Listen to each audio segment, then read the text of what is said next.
Hello दोस्तों, स्वागत है आप सभी का आज क्लास में। तो आज आप लोग करने वाले हैं प्रश्नावली 7B जो कि आपकी क्लास 10 सार्थक प्रकाशन की बुक है। चलिए करते हैं स्टार्ट। देखिए, हमने पार्ट ए में हम आपको पूरा क्वेश्चन नंबर 1 समझा दिया, जिसमें आपके पूरे 5 प्रश्न एकदम अच्छे तरीके समझा दिया है और उसमें थोड़ा सा इंट्रोडक्शन भी दे दिया है। तो आप आज करने वाले हैं क्वेश्चन नंबर 2 से स्टार्टिंग। देखिए क्या दिया गया आपको, दिया गया है कि दी गई आकृति में कौन से दो त्रिभुज समरूप हैं, प्रयुक्त हुई समरूपता कसौटी के लिखी, यानी कि आपको कसौटी लिखना है और त्रिभुज बताना है इसमें कौन से समरूप है। तो देखिए आपको दिख रहा होगा कि इसमें से कौन सा त्रिभुज समरूप हो सकते हैं। देखिए यदि आप इन दोनों में तुलना करोगे तो बताओ, ये 6 है और ये हमारा कितना है 3, ये तो हमारा देखिए समरूप बन सकता है। ए बी बराबर हमारा डी ई अपान में हो सकता है, पर यदि आप 4/4 करोगे तो आपको कभी समरूप नहीं होगा। चलिए हम क्या करते हैं, पहले इसको तुलना कर लेते हैं, फिर इसमें इसको तुलना कर लेते हैं, ठीक है ना, कौन सा त्रिभुज इसमें बताना है। तो देखिए पहले हम दोनों ही चेक करने वाले हैं। तो आपको देखिए पहला क्या हो जाएगा, क्वेश्चन नंबर 2। तो पहले हम देखिए किस प्रकार चेक करेंगे। पहले हम दोनों त्रिभुज बना लेंगे। यहाँ हम देखिए ए बी सी में और लिखे रहे हैं, पहले हम लिख देते हैं त्रिभुज A B C equal to में क्या होना चाहिए आपका, त्रिभुज डी ई एफ होना चाहिए। तो पहले हम इसको करके देख लेते हैं हो रहा है कि नहीं हो रहा है। चलिए थोड़ा हम इसको और ऊपर कर लें तब आपको समझ में आ जाएगा। देखिए पहले हम यहाँ लिखेंगे, क्या लिखेंगे, ए बी अपान में। देखिए इसको आप इस प्रकार भी लिख सकते हो, किस प्रकार, त्रिभुज ए बी सी अपान में क्या लिख सकते हो, त्रिभुज डी ई एफ, क्योंकि इस तरह लिखोगे आपको आसानी होगी, क्योंकि आगे भी इस तरह क्वेश्चन आपको मिलने वाले। देखिए क्या हो जाएगा आपका, देखिए हमने ए बी लिखा है ना, तो ए बी अपान में क्या होना चाहिए आपका, डी ई होना चाहिए। क्या होना चाहिए, डी ई होना चाहिए, इक्वल टू लगा लीजिए। देखिए उसके बाद ए सी अपान में क्या होना चाहिए, डी एफ। तो इसमें कुछ दिया नहीं कि इसको चलिए बात कर लेते हैं। देखिए इसमें 2 पॉइंट दिए गए ना, तो दो ही को आपको बराबर करना है। देखिए और बी सी अपान में क्या होना चाहिए, ई एफ होना चाहिए। तो हम लिख लेते हैं बी सी अपान में क्या होना चाहिए आपका, ई एफ होना चाहिए। देखिए 2 पॉइंट पे हम डिस्कस करेंगे।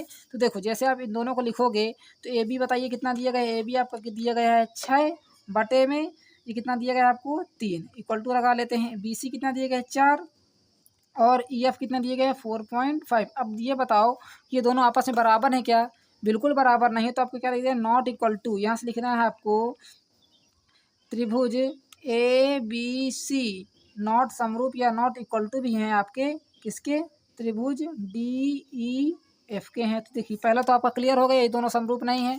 अब चलिए दूसरे में बात कर लेते हैं, त्रिभुज ए बी सी में बात कर लेते हैं। किसमें हम, देखिए ए बी सी में बात कर लेते हैं।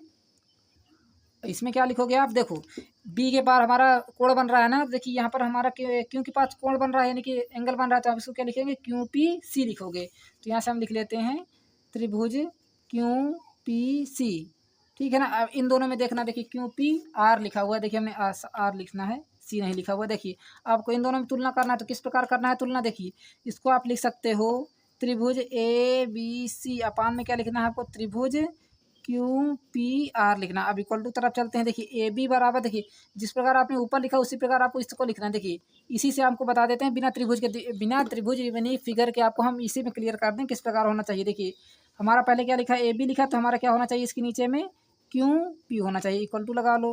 देखिए क्या लिखा है, बी सी लिखा है, तो यहाँ लिख देते हैं बी सी अपान में क्या लिखा है, देखिए बी सी लिखा तो क्या कितना होना चाहिए, पी आर होना चाहिए, इक्वल टू लगा लें। अब देखिए ए सी लिखोगे, देखिए बाहर बाहर लिखोगे ए सी, तो नीचे कितना होना चाहिए, क्यू आर होना चाहिए। तो यहाँ लिख देते हैं ए सी अपान में कितना होना चाहिए, क्यू आर। यदि इस प्रकार आप नहीं लिख पा रहे हो तो इसको आप 1 से 2 बार इस क्वेश्चन को करिए, आपको अच्छे तरीके समझ में आ जाएगा। उसके बाद देखते हैं, देखिए अब आपको मान रख देना है। देखिए ए बी का मान कितना है, चलिए इसको थोड़ा और ऊपर कर लेंगे तो आपको दिखेगा नहीं, तो इसको हम थोड़ा सा फोल्ड कर लेते हैं ऐसे करके। आपने ऊपर का क्वेश्चन नोट ही कर लिया होगा।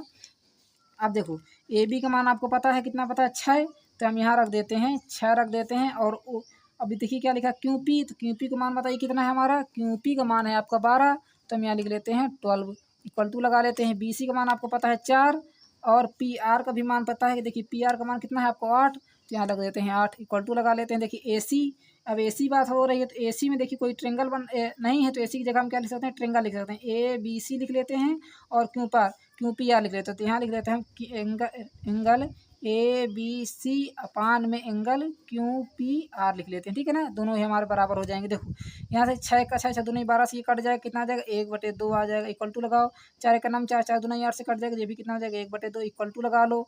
यहाँ देखिए एंगल हो जाएगा, एंगल हमारा देखिए कितना हो रहा है, एंगल बी बराबर एंगल पी हो रहा है ना, एंगल बी बराबर एंगल पी। देखिए बीच में जो आ रहा है बी, यहाँ पी आ रहा है पी, तो यहाँ लिख लेते हैं एंगल बी अपान में कितना हो जाएगा एंगल पी हो जाएगा। देखिए अब ये बताइए, ये हमारी साइड है, ये साइड है, ये एंगल है, तो ये किसकी कसौटी आपकी देखिए यहाँ से हम लिख लेते हैं त्रिभुज ए बी सी किसके समरूप है बताइएगा, त्रिभुज क्यू पी आर के है। और कसौटी कौन सी लगाएंगे आप, साइड एंगल साइड लगाएंगे, क्योंकि साइड एंगल साइड इस प्रकार आपको लिख के छोड़ देना है।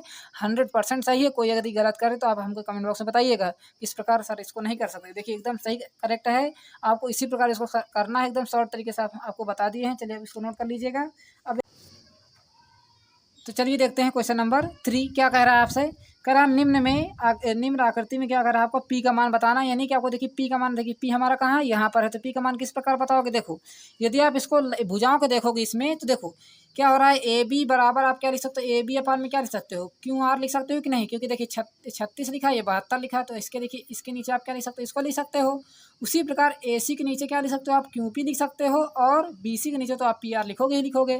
तो यदि आप इसको हम अच्छे तरीके से नोट करें, देखिए इस बार हम इसको थोड़ा सा पलट कर फिगर बना लेते हैं, तब तक चलिए आप भी बना लीजिएगा। बना लिया है, देखिए ये देखिए अब आपका देखिए हमने क्या किया है, सेम उसी प्रकार इसको नोट कर दिया जिस प्रकार आपका दिया गया। देखिए हमने क्यों को उसी प्रकार ऊपर लिख दिया है, और आर इधर लिख दिया है, पी इधर लिख दिया। क्यों लिख दिया हमने, क्योंकि देखिए आपको पी का मान निकालना था, तो हम इसको थोड़ा सा ऐसे जैसे पलटोगे, देखिए 72 इधर आ जाएगा और 6√3 उधर चला जाएगा। समझ गए बात को। तो हम ट्रेंगल को ऐसे पलट दिए हैं। क्या कर दिया, ट्रेंगल को जैसे आप इसको पलट दोगे तो देखो इस तरह पर आ जाएगा आपका।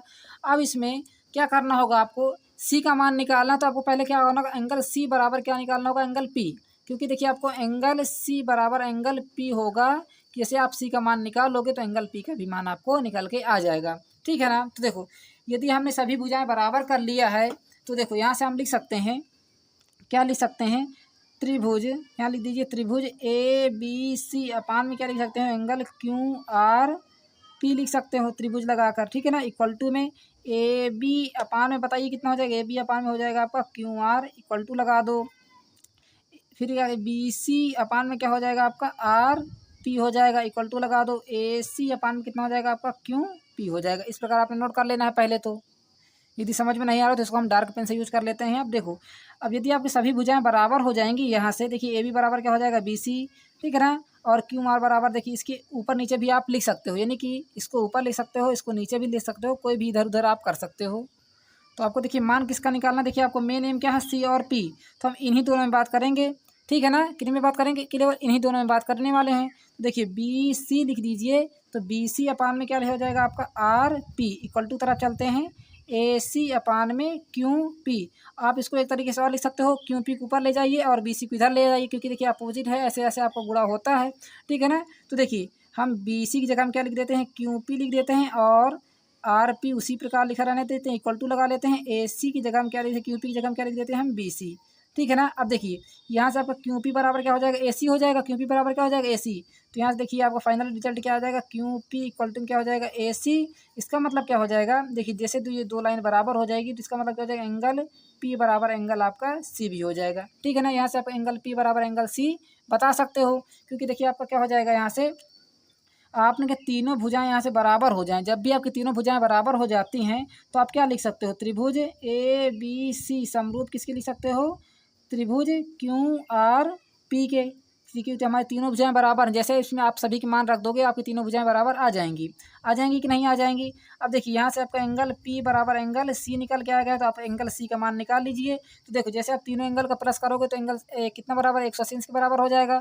तो हम यहाँ लिख सकते हैं angle A plus angle B plus angle C बराबर कितना हो जाएगा, 180 अंश। ए बी का मान पता है, तो ए का मान कितना है हमारा, ए का मान है 70 डिग्री, बी का मान कितना है 60 डिग्री, प्लस एंगल सी आपको निकालना है, इक्वल टू लगा दीजिए 180 अंश के।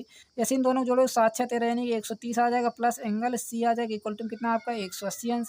तो कितना हो जाएगा 180, एंगल सी बराबर कितना हो जाएगा 180, 130 इधर आ जाएगा तो माइनस में आ जाएगा 130। फाइनल कितना आ जाएगा यहाँ से 50 डिग्री आ गया कि नहीं, 50 डिग्री।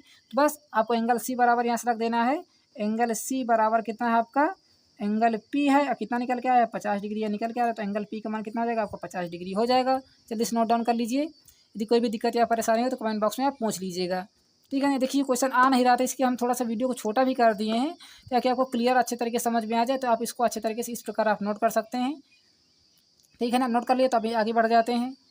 अब देखिए आगे क्वेश्चन क्या कह रहा है, दो बहुभुजों की संख्या समान हो और उनकी संगत भुजाएं भी समान अनुपात हों तो वे समरूप होंगे या नहीं होंगे?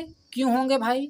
यदि आपसे कह दिया जाए कि देखिए, जब से आपसे कह दिया जाए कि दो ट्रायंगल आपके समान हैं, यानी कि ए बी सी और पी क्यू आर दोनों समान हैं, पर हमने आपको बताया था आपको एंगल भी समान होना चाहिए। क्यों? क्योंकि देखिए हमारा कोण भी तो समान होगा, तभी तो दोनों ये समरूप त्रिभुज होंगे। बताइए, तो इसमें आप लिख सकते हैं नहीं। इसका आंसर क्या हो जाएगा आपका? नहीं हो जाएगा। क्योंकि देखिए भुजा तो समान हो सकती हैं, पर आपका कोण भी समान होना चाहिए। क्या होना चाहिए? कोण भी समान होना चाहिए। तो आपसे क्या लिख सकते हैं? नहीं, कोण भी समान होना चाहिए। ठीक है ना, समान होना चाहिए, इतना लिख के आपको छोड़ देना है। करेक्ट आंसर आपका ये भी हो सकता है। चलिए नोट कर लीजिए, हो सकता है क्या होगा ही यही। चलिए नोट कर लीजिए, क्वेश्चन नंबर आपका कौन सा है? ये क्वेश्चन नंबर 4 का आंसर हो जाएगा। अब उसके बाद देखिए क्या रहा है, निम्न अंकित आकृति में यदि आपको ए बी सी समरूप आपको डी एफ दिया गया है, ए बी सी बराबर डी ई एफ दिया गया तथा उनकी भुजाओं की लंबाई आपको सेंटीमीटर में तो अनुदिश है, तो प्रत्येक भुजा की आपको लंबाई बताना है, यानी कि प्रत्येक भुजा की आपको लंबाई बताना है। तो देखिए इससे आसान आपको कोई त्रिभुज के मतलब कोई क्वेश्चन नहीं है और सबसे आसान क्वेश्चन है। तो किस प्रकार बताएंगे वो देखिएगा। जब हमने आपको बताया हुआ है कि जब आपके दो त्रिभुज समान हो यानी समरूप हो, तो देखिए क्वेश्चन नंबर हम यहाँ 5 नोट कर लेते हैं। तो इसको हम क्या लिख सकते हैं? त्रिभुज ए बी सी अपान में क्या लिख सकते हैं? त्रिभुज डी ई एफ लिख सकते हैं। ऐसा लिख सकते हो कि नहीं लिख सकते हो? बिल्कुल लिख सकते हो। देखिए यहाँ से देखिए हमने कहा था ना ए बी अपान में क्या हो जाएगा? D E. तो यहाँ लिख देते हैं हम ए बी अपान में क्या हो जाएगा? यहाँ से डी ई हो जाएगा, इक्वल टू लगा लीजिए। बी सी अपान में कितना हो जाएगा आपका? ई एफ हो जाएगा, फिर इक्वल टू लगा लीजिए। फिर यहाँ से क्या लिख सकते हो? ए सी अपान में क्या लिख सकते हो आप? डी एफ लिख सकते हो। तो यहाँ से डी एफ लिख सकते हैं। लिख दिया हमने। देखिए एकदम आसान से आसान तरीके से आपको हम बताने की कोशिश कर रहे हैं, ना कि कोई बड़ा सवाल है। ठीक है ना। अब देखो आपको पहले क्या करना होगा, एक्स का मान यदि आपने निकाल लिया तो आपने सभी की भुजा पता कर लोगे ना पता। देखिए हम पहले एक्स का मान निकालने की कोशिश करेंगे, तो कैसे निकालेंगे ये देखिए। पहले आप यहाँ ए बी का मान रख दीजिए। ए बी हमारी कितनी है? 2x-1 है, नीचे लगा दीजिए। अब देखिए उसके बाद डी एफ बताइए कितना है? D E. देखिए ए बी हमने कहा था, ए बी के नीचे क्या लिख सकते हैं आपको? डी ई लिखना है। तो डी ई हमारा कहाँ है? देखिए डी ई, यहाँ लिख देते हैं हम 18 लिख देते हैं। समझ गए बात को? इक्वल टू लगा लेते हैं। बी सी लिख देते हैं। देखिए बी सी हमारा कहाँ है?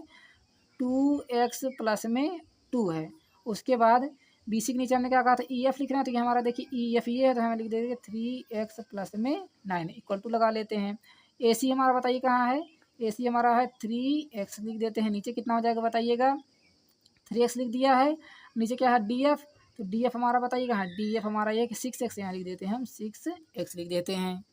अब जब आपको x का ही मान निकालना है तो देखिए देखिए सभी एक दूसरे के बराबर हैं, तो किन्हीं दो को ले लीजिए जो आपको एकदम सरल लग रहा हो। देखिए हमको तो सबसे सरल यही दोनों लग रहे हैं, तो हम यही दोनों को ले लेंगे। क्योंकि हमको देखिए इन दोनों को जैसे आप गुणा कराओगे थोड़ा सा बड़ा हो जाएगा, और यदि आप इन छोटे छोटे गुणा कराओगे तो बहुत आसान लगेगा। तो हम इसमें क्या ले सकते हैं? यहाँ से हम ले लेते हैं 2x-1 अपान में 18 और इक्वल टू में लिख लेते हैं 3x अपान में क्या लिख सकते हैं? 6x लिख सकते हैं। अब देखो इसको आप यहीं काट के ख़त्म कर सकते हो। x से x ऊपर नीचे है तो काट दीजिए, और 3 करम 3 दूना 6 से काट सकते हो ना, बिल्कुल काट सकते हो भाई। आप काट के देखिए, x से हम x पहले काट देते हैं, इसको उसी प्रकार लिखा रहने। देखिए आपको दिक्कत है यार, परेशानी कोई दिक्कत ना हो। देखो आप 6 का इसमें गुणा कराओगे कितना हो जाएगा? देखिए इसका इसमें गुणा होगा, इसका इसमें गुणा होगा, तो 6 का इसमें कराओ कितना हो जाएगा? 12x और माइनस का कितना हो जाएगा? 6 इक्वल टू में आ जाते हैं। 18 3 में कराओ कितना आ जाएगा? 18 3 54 हो जाएगा। ठीक है ना।